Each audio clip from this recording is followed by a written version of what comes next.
সাম্প্রতিক সময়ে আশিক চৌধুরী নামটি খুব পরিচিত আমাদের মাঝে।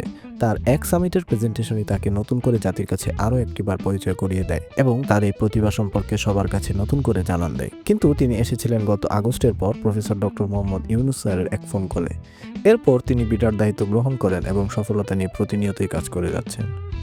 এসব তরুণদের বাংলাদেশে এনে উপযুক্ত কাজে লাগানো নিয়ে সরকার গোপনে কার্যক্রম পরিচালনা করছে বলেও জানা গেছে। এই লিস্টে শুধুই তিনি যে একা তা কিন্তু নয়, আরও অনেকের নামই রয়েছে। তাদের মধ্যে অন্যতম হল বাংলাদেশি বংশোদ্ভূত খ্যাত খান একাডেমির সাউ খান, কিংবা ইউটিউবের সহ প্রতিষ্ঠাতা জাভেদ করিম, গুগল জেমিনি প্রজেক্টের ডিরেক্টর জাহিদ সুবুরদের মতো ট্যালেন্টরা রয়েছেন এই লিস্টের প্রথম তালিকায়। জাহিদ সুবুর বর্তমানে আমেরিকায় বসবাসরত রয়েছেন এবং গুগলের সাথে বর্তমানে তিনি যুক্ত রয়েছেন। তার অধীনে বর্তমানে গুগলের এআই প্রজেক্টে হাজার হাজার ইঞ্জিনিয়ার কাজ করে যাচ্ছেন।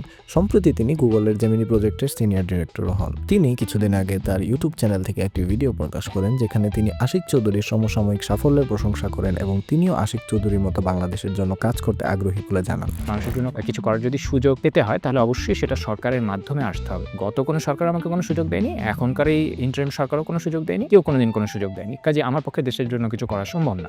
এছাড়া আশিক চৌধুরীকে নিয়ে সাম্প্রতিক সময়ে হয়ে যাওয়া কিছু বিতর্ক নিয়েও তিনি আলোচনা করেন। মাত্রই একটা পোস্ট দেখলাম যে একজন লিখেছেন, আমি নাম বলতে যাচ্ছি না, যে বিদেশের চাকরি ছেড়ে দেশে এসে আমি যতদূর দেখেছি খুব ভালো একটা কিছু করেছে।